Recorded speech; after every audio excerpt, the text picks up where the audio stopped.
Hi everyone, कैसे हैं आप लोग? So guys, welcome to all of you in come back series for CMSL and this is my lecture number 9। So guys, आप सबको याद होगा कि हम लोग जो चैप्टर पढ़ रहे थे दैट वाज बायबैक। अच्छा, बायबैक रेगुलेशन में ऑलमोस्ट काफी कुछ कर चुके हैं हम लोग और आज मैं पूरा चैप्टर खत्म करा दूंगा। ठीक है, इसके बाद आप लोगों को अपने स्टडी मैट से, मेरे नोट्स से, जहां से इसको पढ़ना हो पढ़ लीजिएगा। मैंने ग्रुप के अंदर एक स्कैनर भेजा है 23 क्वेश्चंस का, वो जरूर पढ़िएगा। जब आप पूरा चैप्टर खत्म कर लेंगे तो उसको पढ़ने के बाद आपको कॉन्फिडेंस आएगा कि यस, आप उसको अटेम्प्ट कर पा रहे हो।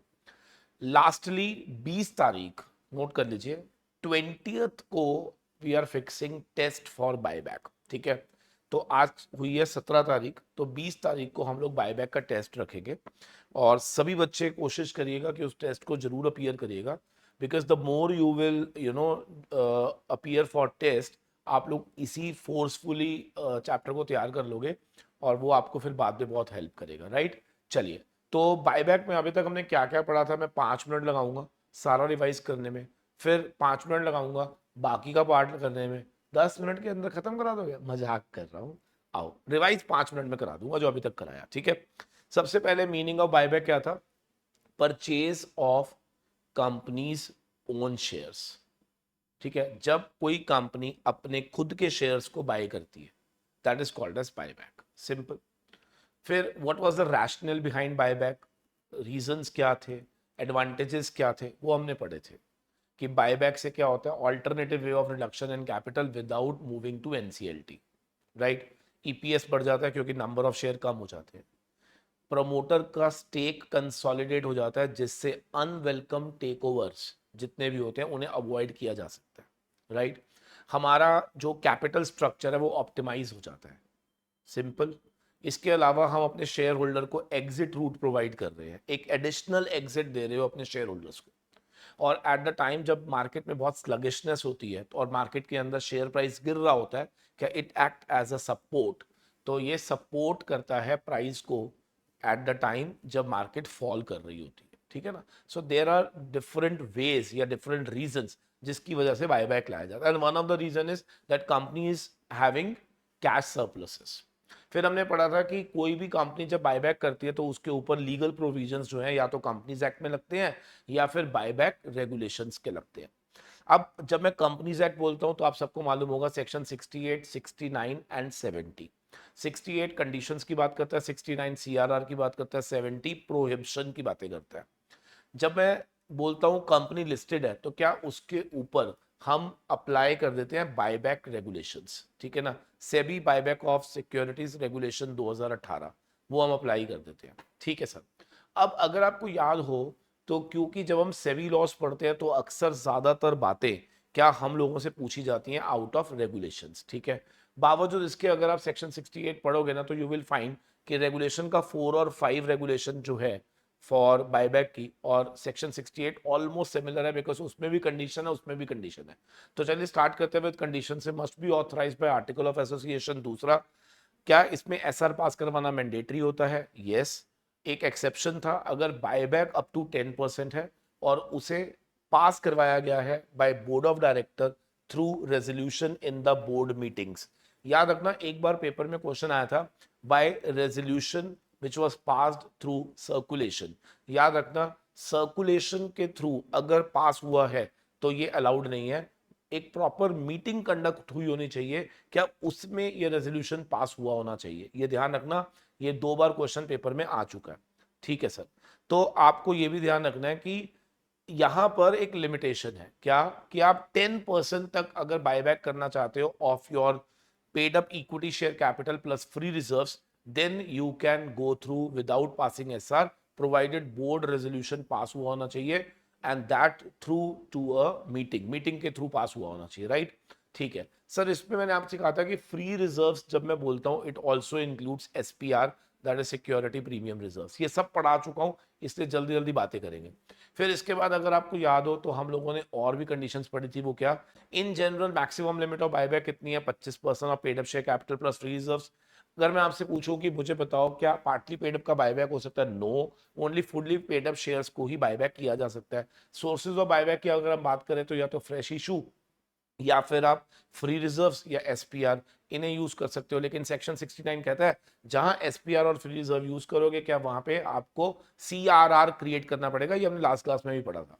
फिर इसके बाद आप लोगों को ये भी पढ़ाया गया था कि इन केस कोई भी कंपनी अगर बायबैक करना चाहती है थ्रू सब्सिडरी या थ्रू इन्वेस्टमेंट कंपनी तो वो प्रोहिबिटेड है। और एक वेरी इंपॉर्टेंट, अगर आपने किसी तरह का कोई डिफॉल्ट करा हुआ है in the payment of your dues, redemption of debenture, redemption of preference, या अगर आपने कोई डिपॉजिट एक्सेप्ट करे थे उन्हें आपने रीपे नहीं करा, या फिर अगर आपने कोई लोन्स रीपे नहीं करे हैं, तो उस केसेस में लॉ कहता है बहुत क्लियरली आपको डिबार किया जाता है कि आप एक्चुअल में बायबैक नहीं कर सकते, you are prohibited from doing buyback. दोस्तों लेकिन इसमें ना एक और चीज आपने पढ़ी थी क्या, कि even if this default is being remedied, यानी कि अगर आपने कोई पेमेंट में डिफॉल्ट करा था लेकिन बाद में आपने उसका रेमेडी कर दिया, तो भी लॉ कहता है कि 3 साल तक तू बायबैक नहीं कर सकता। तो ये भी हमने पढ़ लिया था, राइट। फिर हमने ये भी पढ़ा था कि इमीडिएटली आफ्टर बायबैक क्या आपका debt equity ratio should not be more than 2:1, याद आ रहा है। और यहाँ पे जब मैं डेट बोलता हूँ तो क्या सिक्योर्ड अनसिक्योर्ड दोनों लेने होते हैं, ठीक है, तो ये आपको ध्यान रखना है। ओके सर, ये हमने अच्छे से पढ़ लिया था, ठीक है। अच्छा मैंने ना एक, अगर आप सर्च करोगे ना practical questions on buyback by CA Arun Setia, तो आपको वो वीडियो मिल जाएगी। अगर किसी को प्रैक्टिकल क्वेश्चंस देखने हो तो वो उस वीडियो को रेफर कर सकता है, ठीक है ना।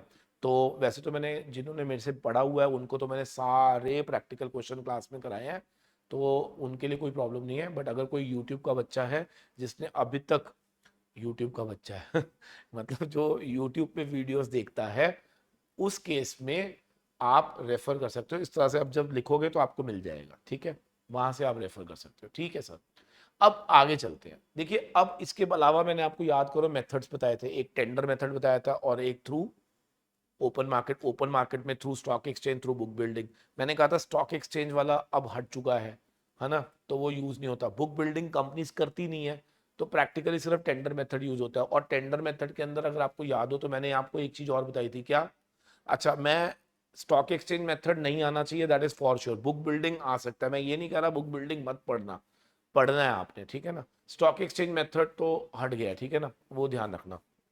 अच्छा फिर हम अगर आपसे बात करें कि सर एक बात बताओ ना, टेंडर मेथड के अंदर अगर आपको याद हो तो हमने फिक्स्ड प्राइस मेथड, जिसके अंदर कंपनी ऑफर करती है और बहुत सारे लोग उसमें पार्टिसिपेट करते हैं, तो कंपनी प्रोराटा बेसिस पर आपके शेयर्स को एक्सेप्ट कर लेती है और आपको पेमेंट कर देती है, याद आ रहा है। फिर हमने ये भी पढ़ा था कि इसके अंदर दो कैटेगरी होती हैं, एक स्मॉल शेयर होल्डर्स होते हैं और एक होते हैं, उनके लिए रिजर्व कैटेगरी होती है और एक जनरल कैटेगरी होती है, सबको याद आ रहा है, ठीक है। स्मॉल शेयर होल्डर कौन होते हैं ये भी मैंने बताया था, उनके लिए कितना रिजर्वेशन है ये भी बताया था ना। लेफ्ट क्या है, what is left out in this chapter, वो समझते हैं। इसके अंदर सबसे इंपॉर्टेंट चीज है प्रोसीजरल पार्ट। अगर टेंडर मेथड पेपर में आ जाता है तो उसका प्रोसीजर क्या है, यानी कि अगर कंपनी को टेंडर मेथड से बायबैक करना है then what is the procedure. आपको याद होगा उसके अंदर भी हमने बात की हुई है कि आपको पब्लिक अनाउंसमेंट करनी पड़ती है, उस पब्लिक अनाउंसमेंट में आपको रिकॉर्ड डेट बतानी पड़ती है, फिर आपको एक एस्क्रो अकाउंट क्रिएट करना पड़ता है जिसमें आपको कुछ पैसा जमा कराना पड़ता है, ठीक है। फिर उसके बाद letter of offer along with tender form आपको अपने सभी शेयर होल्डर को भेजना होता है। फिर आप ओपन करते हो ऑफर को, फिर ऑफर खुली रहती है फॉर 5 वर्किंग डेज। फिर उसके 5 दिनों के बाद क्या आप लोगों को जितने भी शेयर टेंडर हुए हैं या तो उन्हें रिटर्न करना होता है या फिर आपको उनको एक्सेप्ट करके पेमेंट करनी होती है फॉर अनदर 5 डेज। और उसके बाद जितने भी शेयर एक्सेप्ट हुए हैं क्या उन्हें एक्सटिंग्विश कर दिया जाता है, कम उन्हें एक्सटिंग्विश कर दिया जाता है, ये ध्यान रखना, क्लियर है। और एक्सटिंग्विशमेंट के लिए नॉर्मली सेबी लॉज के अंदर 15 दिन लिखा हुआ है, कितना लिखा हुआ है, 15 days from the date of acceptance. अभी जल्दी बोल रहा हूं, अभी समझाऊंगा, ठीक है यहां तक, ठीक है। और बस हो गया, बस ये प्रोसीजरल पार्ट है, ठीक है ना। तो एक तो ये प्रोसीजरल पार्ट में ना एस्क्रो के ऊपर क्वेश्चन बहुत बार बनता है, तो एस्क्रो को थोड़ा मैं डिटेल में अभी समझाऊंगा, ठीक है।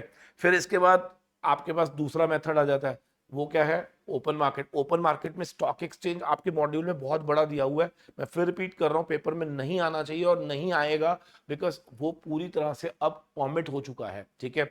हाँ बुक बिल्डिंग मेथड जो है वो पेपर में आ सकता है, वो क्या होता है वो भी मैं आपको फटाफट से बता दूंगा, ठीक है। आइए स्टार्ट करते हैं प्रोसीजरल पार्ट से। दोस्तों प्रोसीजरल पार्ट में ना आपको ना ये एक चार्ट, छोटा सा मैंने एक चार्ट बनाया हुआ है, बस अगर आप इस चार्ट को फॉलो कर लोगे ना तो आपका काम हो जाएगा, ठीक है। इधर देखो ये छोटा सा चार्ट है, सबसे पहले आपको अप्रूवल लेना है, बायबैक का अप्रूवल कहाँ से लेना है? सर अगर 10% तक है तो बोर्ड से भी ले सकते हो, और अगर 10 से ऊपर है तो क्या उसके लिए मीटिंग के अंदर आपको एसआर पास करवाना है, सिंपल। ठीक है, बायबैक का अप्रूवल आने के विद इन 2 वर्किंग डेज आपको एक पब्लिक अनाउंसमेंट करनी है। ये पब्लिक अनाउंसमेंट आपको किस में करनी होती है? न्यूज़पेपर में करनी होती है, एक हिंदी एक इंग्लिश, और आपको एक रीजनल भाषा के न्यूज़पेपर में करनी है जिसका वाइड सर्कुलेशन हो। बच्चा कहता है रीजनल कौन सा वाला? जहां पे कंपनी का आरओसी होता है, कमन जहां पे कंपनी का आरओसी होता है। क्या सबको क्लियर है? Yes please. एंड आपको ये पब्लिक अनाउंसमेंट साथ ही में सेबी और स्टॉक एक्सचेंज को भी फाइल करनी होती है, सिंपल। ये जो पब्लिक अनाउंसमेंट होती है ना, ये मैंने आपको लास्ट क्लास में दिखाई भी थी प्रैक्टिकली। ये जो पब्लिक अनाउंसमेंट होती है ना, इस पब्लिक अनाउंसमेंट में एक रिकॉर्ड डेट मेंशन होती है। रिकॉर्ड डेट का मतलब होता है whoever will be the shareholder as on record date will be eligible to participate in the buyback. ठीक है ना? अब याद करो, इन्फोसिस के रिकॉर्ड डेट क्या थी? 14 नवंबर। तो जो 14 नवंबर को हमारी कंपनी का शेयर होल्डर होगा, क्या वही इन्फोसिस के बायबैक में पार्टिसिपेट कर सकता था? राइट, ठीक है। अब पब्लिक अनाउंसमेंट के 2 दिन के भीतर आप लोगों को विद इन 2 वर्किंग डेज आपको एक एस्क्रो अकाउंट क्रिएट करना है। दोस्तों एस्क्रो अकाउंट क्या होता है? एक ऐसा स्पेशल अकाउंट होता है जिसके अंदर एज अ सिक्योरिटी डिपॉजिट आपको कुछ पैसा रखवाना पड़ता है। ठीक है, तो अभी एस्क्रो को बहुत डिटेल में बात करेंगे क्योंकि इस पर क्वेश्चन बन सकता है। अच्छा, एस्क्रो में जमा कराने के बाद आप लोगों ने जो भी रिकॉर्ड डेट वहां पे पब्लिश करी थी, वो रिकॉर्ड डेट आते ही 2 working days from the record date आपको लेटर ऑफ ऑफर फाइल करना है सेबी को एंड सेंड करना है शेयर होल्डर्स को। याद रखना, रिकॉर्ड डेट 14 नवंबर आने के विद इन 2 वर्किंग डेट आपको क्या करना है? लेटर ऑफ ऑफर फाइल करना है किसके साथ? सेबी के साथ। आपको याद होगा मैंने कल दिखाया था। फिर उसी लेटर ऑफ ऑफर के साथ एक टेंडर फॉर्म आप किसको भेजोगे? सर सभी उन शेयर होल्डर को भेजोगे जो एलिजिबल थे as on record date, simple. ठीक है, अब वो कहता है कि जब सबको भेज दोगे तो 4 दिन फ्रॉम रिकॉर्ड डेट, यानी कि रिकॉर्ड डेट से 4 दिन में आपको ये ओपन ऑफर शुरू करना होगा। यानी कि बायबैक का जो ऑफर है वो आपका ओपन हो जाएगा रिकॉर्ड डेट से 4 दिन में ओपन हो जाएगा, और वो 5 दिन तक खुला रहेगा। यानी कि 5 दिन तक लोग अपने अपने शेयर क्या कर सकते हैं? टेंडर कर सकते हैं। जैसे ही 5 वर्किंग डेज खत्म हो जाएंगे दोस्तों, आपका ऑफर पीरियड खत्म हो जाएगा। अब जितने लोगों ने टेंडर कर दिए, क्या उन सबको अगले 5 दिनों के अंदर हम क्या करेंगे? पेमेंट कर देंगे। ठीक है ना? 5 दिन तक ऑफर खुली रहेगी, ऑफर बंद हो जाएगी, फिर उसके अगले 5 दिन तक हम या तो पेमेंट करेंगे या आपके शेयर को रिटर्न कर देंगे। फिर 15 working days from the acceptance of share, क्या आपके शेयर को एक्सटिंग्विश किया जाएगा, आपके शेयर को एक्सटिंग्विश कर दिया जाएगा। और फिर 7 वर्किंग डेज के अंदर हम एक कंप्लायंस सर्टिफिकेट फाइल करेंगे सेबी के साथ, और सेबी को बताएंगे कि सर हमने पूरा का पूरा प्रोसीजर कंप्लीट कर लिया। तो this is complete buyback procedure. पहला क्या है? Public announcement. मेरे साथ साथ बोलो, पब्लिक अनाउंसमेंट, फिर escrow, record date, letter of offer, letter of offer के साथ टेंडर फॉर्म। तो ये सब चीजें आपने पढ़नी है। ठीक है, अब इसके अलावा ना, अगर आप लोगों को याद हो तो 3 फॉर्म्स होते थे, SH9, SH10, SH11। SH9 क्या होता था? जिसमें एक सॉल्वेंसी डिक्लेरेशन फॉर्म होता था जो कि हम फाइल करते थे विद आरओसी के पास। ठीक है ना? अब ये सॉल्वेंसी डिक्लेरेशन जो फॉर्म होता है, इसमें हम बताते हैं कि कंपनी सॉल्वेंट है। कंपनी क्या है? सॉल्वेंट। और इसे साइन किया जाता है बाय 2 डायरेक्टर्स, जिसमें से एक एमडी होना चाहिए। खत्म? ठीक है सर, आपको एक रजिस्टर भी मेंटेन करना होता है SH10 के अंदर, जिसमें आप रिकॉर्ड मेंटेन करते हो उन सभी शेयर्स का जिन्हें कंपनी ने बायबैक करा है। और SH11 में आपको एक रिटर्न फाइल करनी होती है विद आरओसी। ठीक है ना? एक रिटर्न फाइल करनी होती है विद आरओसी। ठीक है ना? एंड सेबी।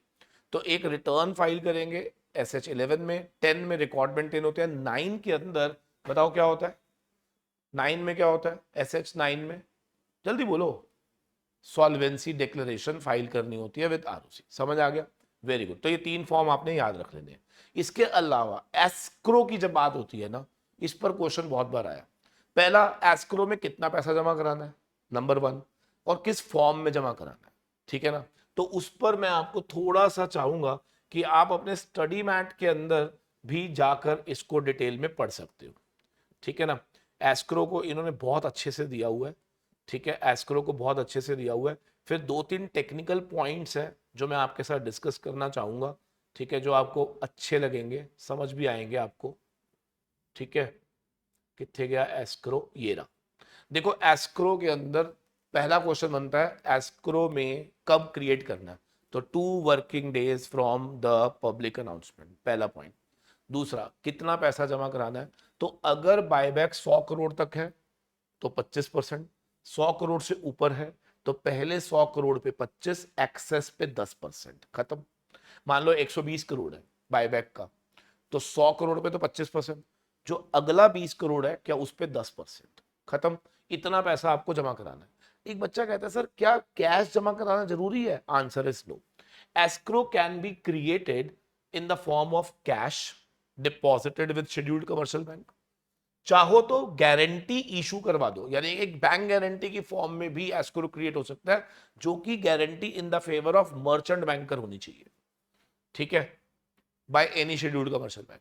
चाहो तो आप इतने अमाउंट की फ्रीक्वेंटली ट्रेडेड फ्रीली ट्रांसफरेबल अपनी कंपनी के शेयर भी वहां पे रखवा सकते हो। चाहो तो गवर्नमेंट सिक्योरिटीज रखवा सकते हो, चाहो तो यूनिट्स ऑफ म्यूचुअल फंड जो कि इन्वेस्ट की गई थी गिल्ट गवर्नमेंट फंड्स होते हैं ये, या ओवरनाइट स्कीम्स के अंदर, और कॉम्बिनेशन ऑफ, यानी कि जरूरी नहीं है कि ये क्रिएट किया जाएगा कैश की फॉर्म में। मान लो 100 आपका टोटल बन रहा है 35 करोड़, तो 35 करोड़ की आप अपनी सिक्योरिटी भी दे सकते हो जो ट्रेडेबल फ्रीली ट्रेडेबल सिक्योरिटीज होनी चाहिए। आप गवर्नमेंट सिक्योरिटीज भी दे सकते हो, आप बैंक गारंटी भी दिलवा सकते हो 35 करोड़ की। अगर आप चाहो तो कॉम्बिनेशन ऑफ ऑल भी कर सकते हो। यूनिट्स ऑफ म्यूचुअल फंड जो कि गिल्ट एज्ड फंड्स होते हैं जो गवर्नमेंट के होते हैं, या ओवरनाइट स्कीम्स जो हाईली लिक्विड होती है, उनके यूनिट्स को भी आप यहां पर गिरवी रखवा सकते हो। गिरवी मतलब समझ रहे हो ना, इस फॉर्म में आपको सिक्योरिटी होती है, ये एक तरह से क्या होती है, सिक्योरिटी। क्या यहां तक क्लियर है? यस।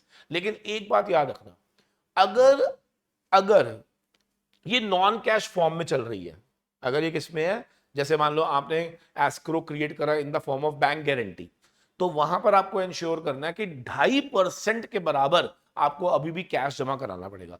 देखो अगर वो सारा कैश की फॉर्म में है, बात खत्म हो गया, लेकिन अगर वो बैंक गारंटी की फॉर्म में है तो 2.5% आपको किस में करना पड़ेगा, इन द फॉर्म ऑफ कैश आपको जमा कराना पड़ता है। क्लियर है? इसमें ना एक इंटरेस्टिंग पॉइंट और भी बताए तो क्या है कि अगर मान लो कल को बायबैक की स्कीम खत्म हो जाती है और अभी भी कुछ अमाउंट एस्क्रो में बचा रह जाता है जो यूज नहीं हुआ क्योंकि लोगों ने पार्टिसिपेट कम करा, तो आपको वो रिटर्न आ जाएगा। ठीक है, और इन केस अगर आपने किसी तरह का कोई डिफॉल्ट कर दिया तो एस्क्रो में पड़ा हुआ पैसा सरकार चाहे पूरा या पार्ट में फॉरफीट कर सकती है। क्लियर है? तो ये सारा इसमें लिखा हुआ है, मैं चाहूंगा कि आप इसको एक बार पढ़ लीजिएगा, आपको समझ में आ जाएगा। क्लियर है? ये देखो यहां पे लिखा होगा, देखो क्या लिखा है कि सेबी अगर चाहे तो अगर नॉन फुलफिलमेंट ऑफ ऑब्लिगेशन हुआ तो हम फॉरफीट कर सकते हैं एस्क्रो अकाउंट को पूरा भी और पार्ट में भी। क्या सबको क्लियर है? और एक बार ही फॉरफीट हो गया तो आपको मालूम ही है फिर तो वो कहां चला जाता है, आईपीईएफ के अंदर चला जाता है, इन्वेस्टर प्रोटेक्शन एजुकेशन फंड में चला जाता है। ठीक है सर? ठीक है सर, बहुत बढ़िया।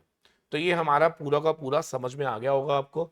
और फिर इन्होंने सारा ओपन मार्केट के बारे में बताया हुआ है। मैंने पहले ही बोला open market through stock exchange जो है ना वो रेलेवेंट नहीं है। मैं बताता हूँ क्यों रेलेवेंट नहीं है, पढ़ो जरा यहाँ पे क्या लिखा है, विद इफेक्ट फ्रॉम 1 अप्रैल। देखो मैं आपको जो बोल रहा हूँ ना उसका लॉजिक देख लो, विद इफेक्ट फ्रॉम, ये आपके मॉड्यूल में ही लिखा हुआ है, 1 अप्रैल 2025 the option of open market buyback through stock exchange shall not be available. तो यार एक बात बताओ ना, हम 2026 में खड़े हैं, 1 अप्रैल 2025 से ही ऑप्शन अवेलेबल ही नहीं है, तो फिर क्यों टाइम वेस्ट करना है? समझ में आ गया? बोलो यस सर। तो हम इसको छोड़ सकते हैं, बिल्कुल कन्वीनियंटली छोड़ सकते हो। इसके बाद एक लास्ट प्रोविजन जो है वो याद रखना, वो क्या था, that was related with book building. देखिए बुक बिल्डिंग कुछ भी नहीं है भाई, बहुत आसान है। आमतौर पे बुक बिल्डिंग पॉपुलर मेथड नहीं है, बताता हूँ क्या होता है। बुक बिल्डिंग मेथड में ना कंपनी क्या कहती है अपने शेयर होल्डर को, भाई हम ना मैक्सिमम प्राइस तुम्हें बता रहे हैं। क्या बता रहे हैं? Maximum price. मान लो हम बायबैक करने का मैक्सिमम प्राइस बता रहे हैं 2000, लेकिन अब हम चाहते हैं कि तुम सब क्या करो, बिडिंग करो। और हम बिडिंग जब करोगे ना तो हम चेक करेंगे कि बेस्ट बिडिंग जो होगी क्या उनका हम बायबैक करेंगे। तो इसमें क्या होता है, जब सारे लोग अपनी अपनी बिडिंग करते हैं तो कंपनी क्या करती है, एक प्राइस डिस्कवर करती है। और उस प्राइस डिस्कवरी करने के, मान लो हमने मैक्सिमम दिया था 2000, किसी ने 2000 कर दिया, किसी ने 1950, किसी ने 1900, किसी ने 1850, सबने अपने अपने बिड कर दिए। तो अब यहाँ पर क्या होगा, मान लो बिड आ गई 1800, हमारा जो डिस्कवरी आई 1800, तो जितने लोगों ने 1800 या उससे नीचे बिडिंग करी होगी, क्या उनका एक्सेप्ट हो जाएगा, और 1800 से ऊपर वालों के सबके ऑफर रिजेक्ट हो जाएंगे। समझ आ गया? That is book building process. क्या सबको क्लियर है या नहीं? अब इसमें ना एक क्वेश्चन बड़ा पॉपुलर है और वो पेपर में आया हुआ है, और वो क्या, जब हम टेंडर मेथड पढ़ रहे थे तो मैंने क्या कहा था, आप सब लोग अपने अपने शेयर टेंडर कर देता, यही कहा था। अब होता क्या है बेटा, मान लो मिस्टर एक्स के दादाजी रजिस्टर्ड शेयर होल्डर थे और उनकी डेथ हो चुकी है। As per the transfer deed वो शेयर अब उनके पोते को मिल चुके हैं, लेकिन सवाल यहां पर यह था कि पोते ने अभी तक अपने नाम पे वो शेयर करवाए नहीं है। इसका मतलब वो जो पोता था वो कौन था, अनरजिस्टर्ड ऑनर था। क्वेश्चन आ जाता है कि क्या एक अनरजिस्टर्ड ऑनर भी पार्टिसिपेट कर सकता है बायबैक में। ये क्वेश्चन बहुत पॉपुलर है और पेपर में आया हुआ है, ठीक है, तो इसलिए बड़ा ध्यान से सुनना है। क्या एक अनरजिस्टर्ड पर्सन क्या बायबैक में पार्टिसिपेट कर सकता है, ये प्रश्न पेपर में पूछ चुके हैं ये लोग।